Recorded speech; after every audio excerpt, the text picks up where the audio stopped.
Ya, halo penggemar catur, kembali dari arena Indonesian Grandmaster Turnamen 2025 akan mengulas beberapa pertandingan menarik yang telah berlangsung dari babak pertama sampai babak keempat dan ada pecatur yang menonjol. Dan saya akan berbincang kembali akan mengupas review oleh Ketua Bidang Pembinaan dan Prestasi PB Percasi, Bung Christian Slim.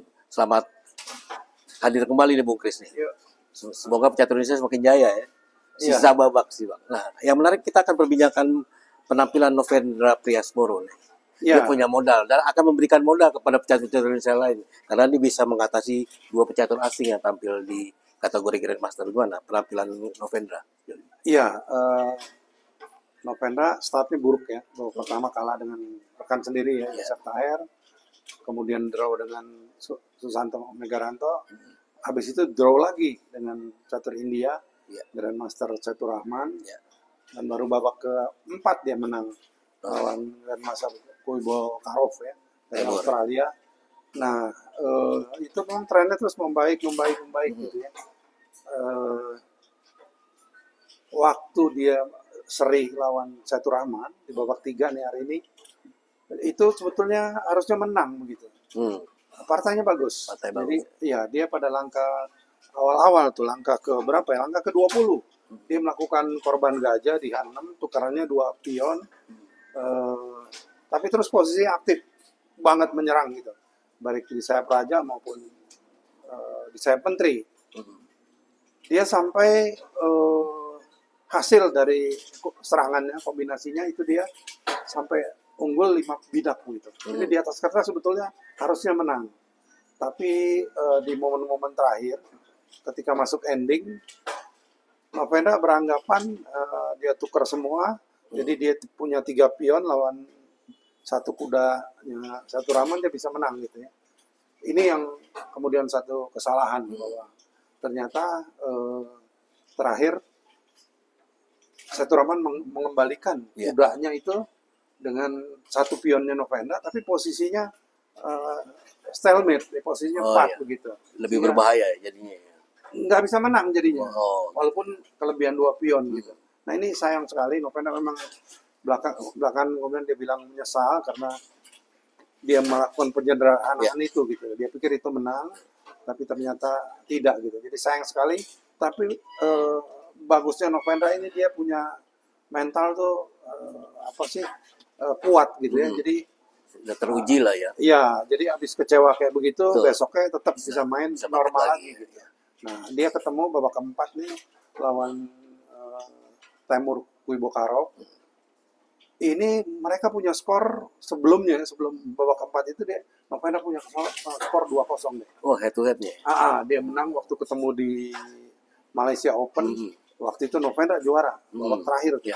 Dia perlu menang juara, dan tahun kemarin ya ketemu menang lagi, dan yang ketiga ini ternyata menang lagi, jadi skornya 3-0. Nah ini mungkin ada faktor mental ya. Ada faktor psikologis karena partainya sendiri keras. Nah salah satu keistimewaan Novendra memang adalah dalam bangunan yang liar, yang dinamis gitu. Di situ kehebatan Novendra muncul gitu. Dia punya langkah-langkah yang langkah-langkah taktis yang mengejutkan gitu, yang nggak kita duga gitu. Itu terjadi gitu. Jadi dia ada korban berapa kali gitu ya, ada korban berapa kali partainya. Silakan dicek di live komentari Setua TV detailnya. Di situ setiap kali di posisi yang dinamis, kecemerlangannya Novendra muncul gitu.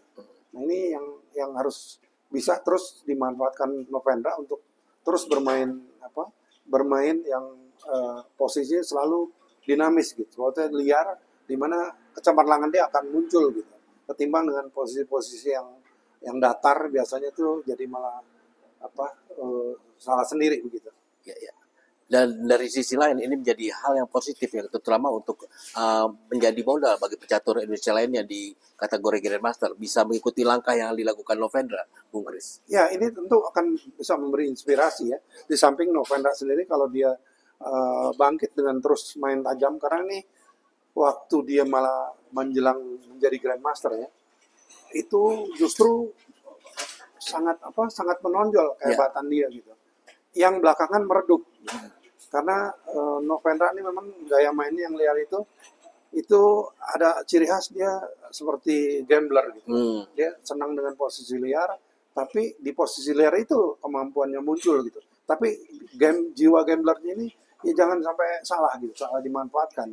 Jadi dia misalnya terlalu santai gitu ya ketika tanding, dia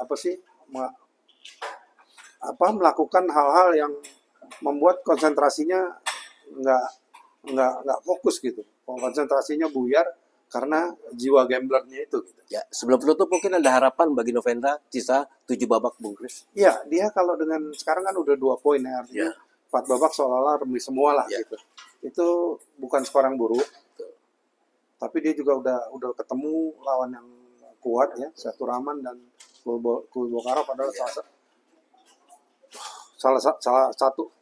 salah dua yang bisa